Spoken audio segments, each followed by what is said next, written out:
Hi, Rich Leiter here, and welcome to my channel, The Naked Booktuber. Recently, in the last couple of weeks, I listened to a podcast. It was a very short one by a fellow, his name was God Sod. And he addressed the question of why socialism is still so popular. And he gave a very, very short answer to the question. He said that basically people don't like other people having more stuff than they do. There's a natural inclination of people to be envious of anyone who has more than they do. And that is I'm paraphrasing him, but that essentially is why people do not like inequality. It triggers a kind of natural envy in them. This was like a very short talk, and while I agree that this is true, I mean this certainly has a place in the explanation. I think that the issue there's more to it than that, and so I was thinking about it. I was churning it over in my head in the last couple of weeks, and what I'm saying is by no means definitive, but these are just my thoughts about the whole subject at the present time. Why is it that socialism has become the moral high ground globally? What is the reason for this? We all know about the horrors of Hitler. I mean, the Nazis were socialists, National Socialists. We all know about the horrors of Stalin, Soviet Russia. We all know about Pol Pot and Mao Zedong. We all know about that, about the hundreds of millions of people who have died under socialist regimes. And when I say socialist here, I'm going to use it synonymously or interchangeably with collectivism, with the term collectivism.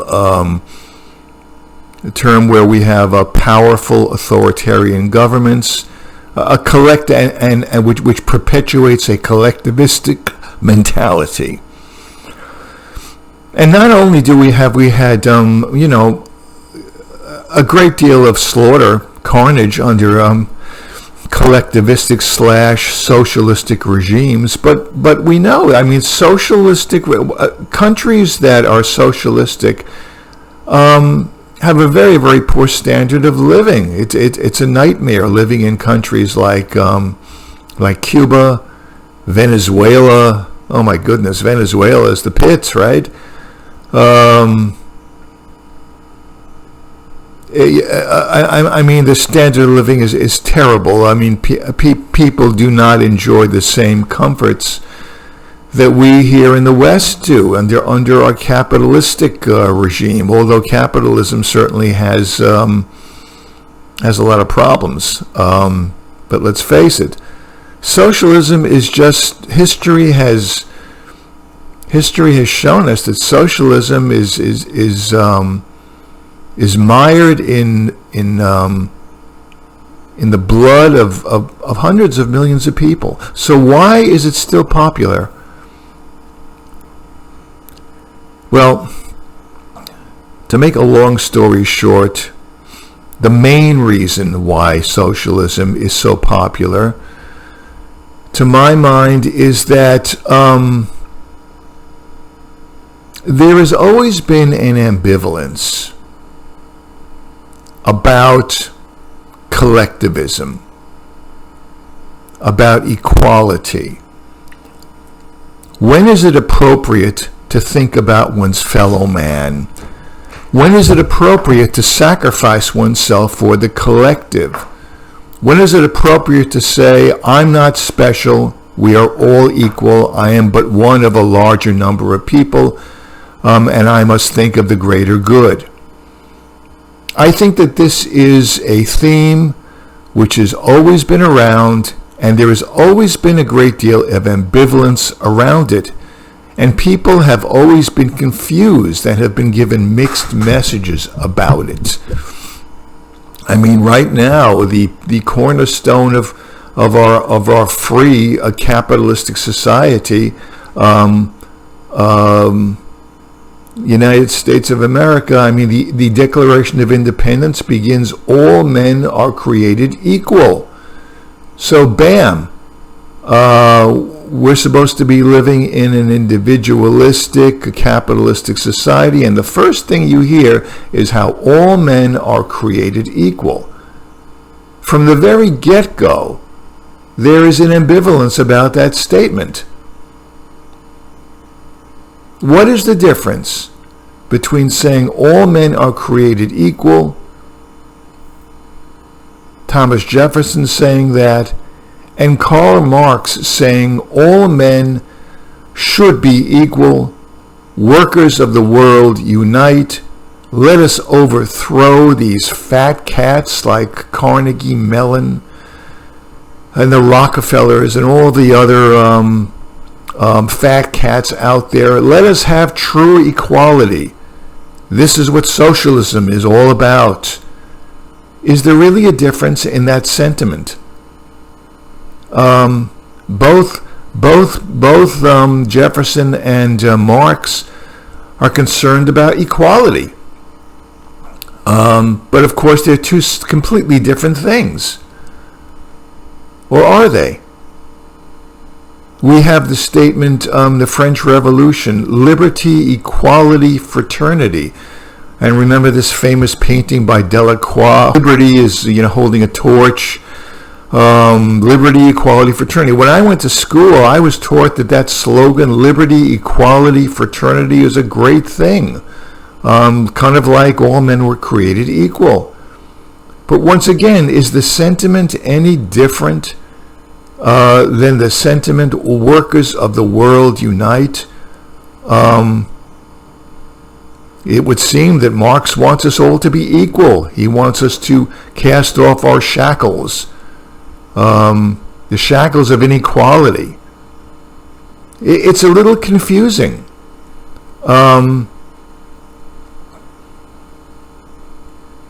So, how about this? Go back to the Bible. What is the New Testament? We read the New Testament, the Old Testament, not the New for now.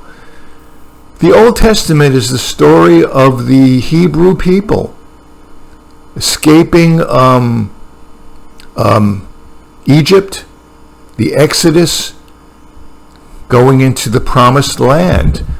It's about a collective, the collective of the Jewish people, the Hebrew people, the Israelites. The book is based upon a collectivistic idea. So we read the Bible, the Old Testament. The Old Testament is still alive and kicking for many, many people on this planet. And it is a powerful collectivistic text. It is also an authoritarian text. Obey the Lord or suffer the consequences. This is an authoritarian system. And all socialist regimes are authoritarian. You're told to obey, and you are told to sacrifice your individualism for the good of your brethren, of the collective. That's a very powerful subliminal, I don't know how subliminal it is. It's a very powerful message that the Old Testament is giving out.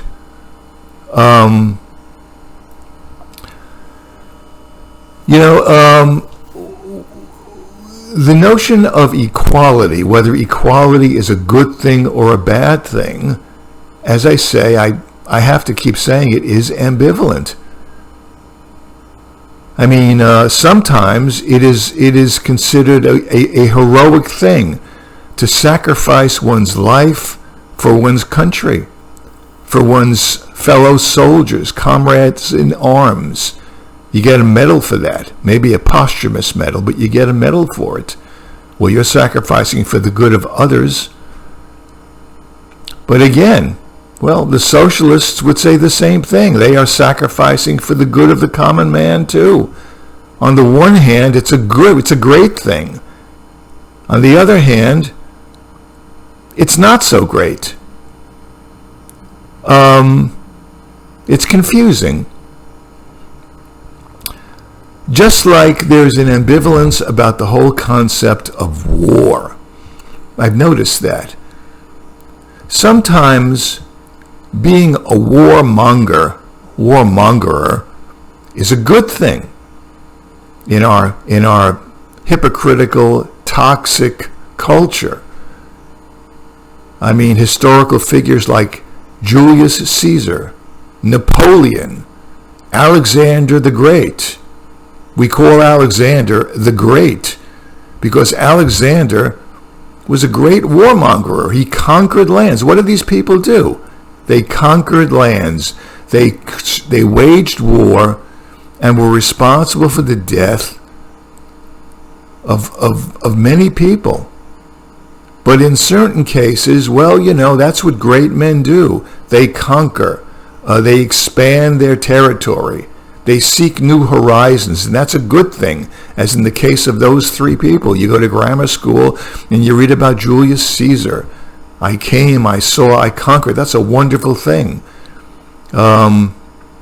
Most people look to Napoleon as a great figure, as a symbol of leadership and power and all that's good with humanity. I mean, Nietzsche initially had great things to say about Napoleon. Beethoven, I think, dedicated one of his symphonies to Beethoven. Then he retracted it, of course. But I mean, people like Napoleon were looked upon as great human beings, like as if they were great creative artists. I mean, to me, there's a world of difference between a person like Napoleon and Beethoven. But Beethoven, Napoleon, Julius Caesar, who's the other guy I mentioned? Alexander. These are great people, right? It's good to wage war under certain circumstances. But other people, like Hitler annexing Austria with his Lebensraum, and Stalin, with all the mass carnage, and Mao with all of his mass carnage, and on and on and on. In those cases, not so good. I mean, from a certain point of view, if you're dead, you're dead.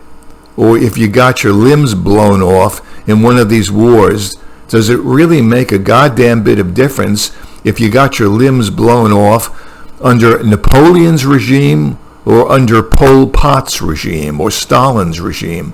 Not really. In either case, you're dead. So we have an ambivalence about that, and we always have.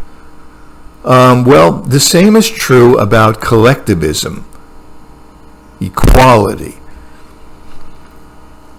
John Stuart Mill wrote a book on liberty, and John Stuart Mill was all about individual rights and freedom and the ability to speak in an unfettered and unrestrained and uncensored fashion, unless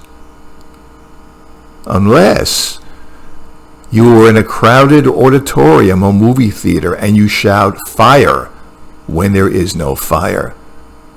Well, that's that. Then you have to be censored and punished because you might be responsible for creating a stampede, which would hurt, possibly kill other people as they're desperately seeking to leave the auditorium or the theater. So freedom, individual rights are great, according to John Stuart Mill, except under certain circumstances. Now, the problem with that, in other words, it's okay to be an individual. Stuart Mill is all for that, except under certain circumstances where it's more important to put the collective ahead of your own personal desires and wishes, like saying fire. The problem with that is this. Once you create an exception, such as the one that John Stuart Mill spoke about in his essay, you open up a whole can of worms. Because now you have to wonder, well, what, metaphorically speaking, is shouting fire in a crowded movie theater? What other kinds of things take precedence over your individual freedom? Is not taking a vaccine tantamount to shouting fire in an auditorium? Because a lot of people would argue that if you don't take a certain vaccine, well, you might spread a vicious disease and be responsible for killing other members of a collective. Therefore, you have to take that vaccine. And so your body is not your body. In those circumstances, or in that circumstance, you must surrender your individual desires to the will of the collective in such an instance, much like shouting fire in a movie theater. So it opens up a whole can of worms. What other exceptions are there? There are so many. The problem with John Stuart Mill's essay is that once you begin with an exception, there now are so many exceptions that the notion of individual rights and liberty becomes meaningless. If there are so many exceptions to the rule, then what good is the rule? So there's an ambivalence here. There's an ambivalence about when it is permissible to be an individual and when it is permissible or appropriate to surrender one's individuality.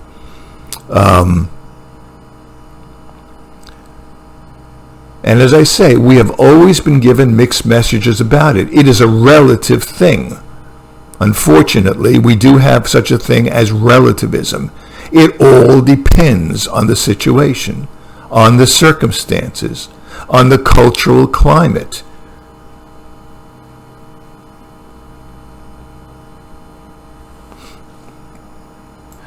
Another factor, it's probably actually part of the first thing that I just discussed. This is kind of a subdivision. Another huge factor in creating this ambivalence about when being part of a collective should take precedence over your individual rights or freedom is religion. Now,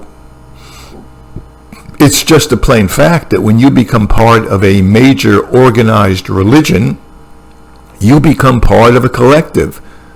Uppermost in your mind is the notion that you are now part of this particular religion. You are part of this collective now. I alluded to this briefly when talking about the Old Testament, but religion itself, collectivism, is built into the cake. What is I guess the main precept of religion? Being the golden rule, being concerned with your fellow man. I would hazard to say that there's nothing individualistic about any religion. It's all about being conscious that you are part of a collective, of obeying a certain set of rules. I could be wrong about that, but that's my take on all religion. And religion is a huge part of life. And if you are part of a religion in which you are being told to bow down to certain authoritarian views, to just accept them blindly, if you want to be part of that religion, and to realize that your individuality takes a back seat to your collective mentality as a member of that religion, well, you have now just been primed for totalitarianism. You have been primed for collectivism. It makes it that much easier, I'm saying, to make the transition into an authoritarian collectivistic society. So even though you may be a person who is all for freedom and for individual rights, if you are a religious person, you are being given, as long as you practice that religion, a subliminal and maybe not so subliminal message that the collective is more important than you are. It is a huge factor. It primes people to make socialism, collectivism, totalitarianism more palatable to them. So that's my main thought about this. There is one other factor. There are many factors, many factors. That's the main factor. The ambivalence, the double messages we are given about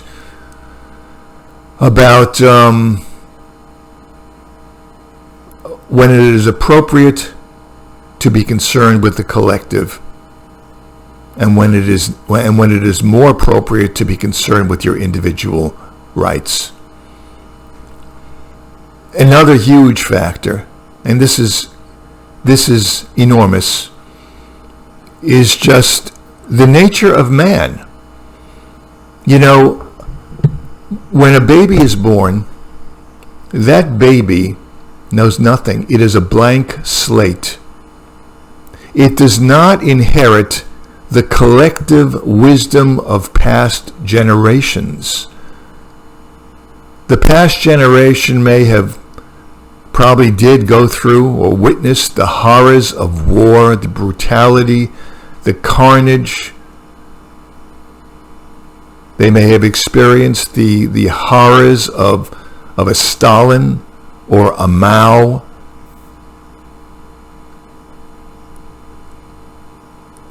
And suffered greatly for it. Had family members exterminated under such regimes. But that knowledge and that experience cannot be passed down to a newborn baby. I mean, you can teach the newborn baby, you can tell them about all of these horrors, but it's not going to mean very much to the newborn or to the young person. They have to learn it again all over, all by themselves.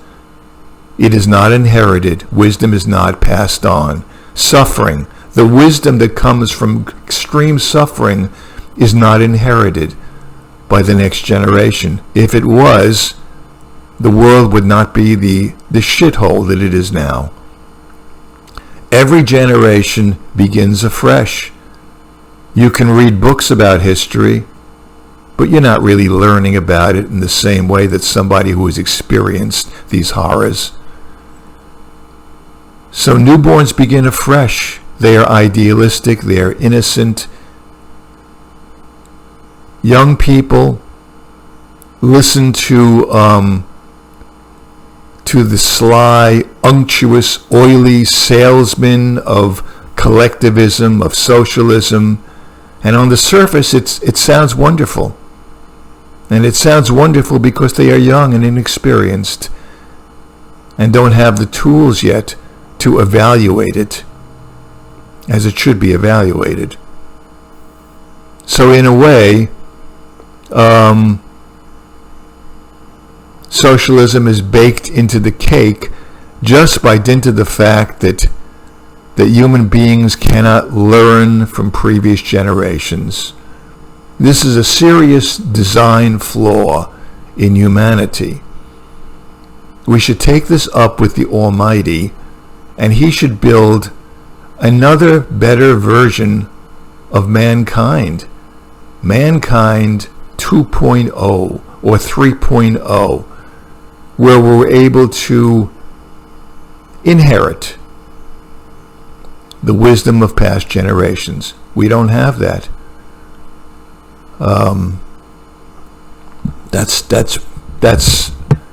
That's huge. And of course, another major point, there are more, I could think of more, another major factor in why people are so vulnerable to accepting blindly a socialistic, collectivistic, authoritarian regime is because mankind is basically a very unthinking animal. We call human beings Homo sapiens, the wise animal. We're not wise. We really aren't. Human beings are passive. We are not able to think discriminately. We are herd creatures who are dominated by a herd mentality. We don't really think in an individual way. I mean, nature is not about if you notice this, nature, the natural world, is not about individuals. It's not about individual rights and freedom in nature. Just saying. It's about the herd. You have a herd of horses. You have a herd of buffalo, of cattle, of sheep, of ants. The collective seems to be the natural thing in nature, not individual liberty. And mankind, humanity, man, Homo sapiens, go right along with that. We have a herd mentality, a tribe mentality built into our genetic code. We are herd creatures. The individuals among us are freaks and are rejected by the herd. So if you truly want to have a society which is not vulnerable to the false promises of socialism and all of the horrors that it entails, well, you need to have a human being which is a discriminating human being. And we don't have that. Another reason for having the Almighty create human being 2.0 or 3.0. Added to the fact that human beings are intrinsically stupid, unthinking, unblinking, non-discriminating animals, is the fact that we are made even more unthinking, more unblinking, more undiscriminating in a concerted effort to dumb us down. Mass culture is dumbing us down. Propaganda, mass media, all of these things serve to dumb us down in more ways than I can enumerate here. Technology, the great promise of technology.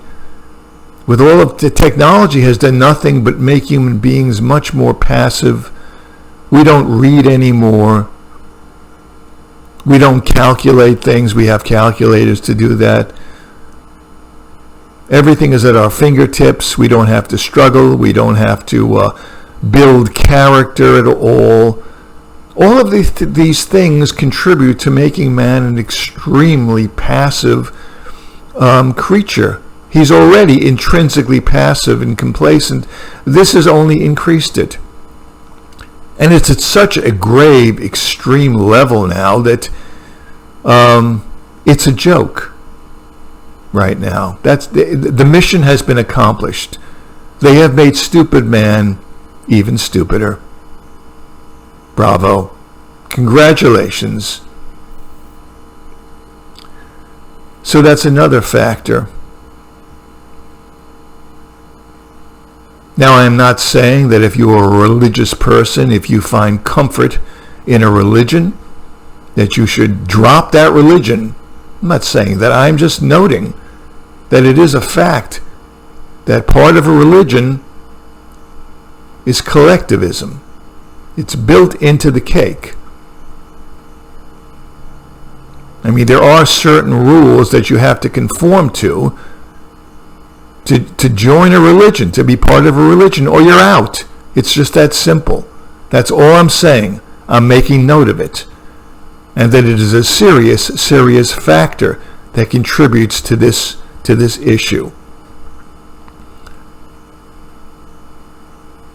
That's it.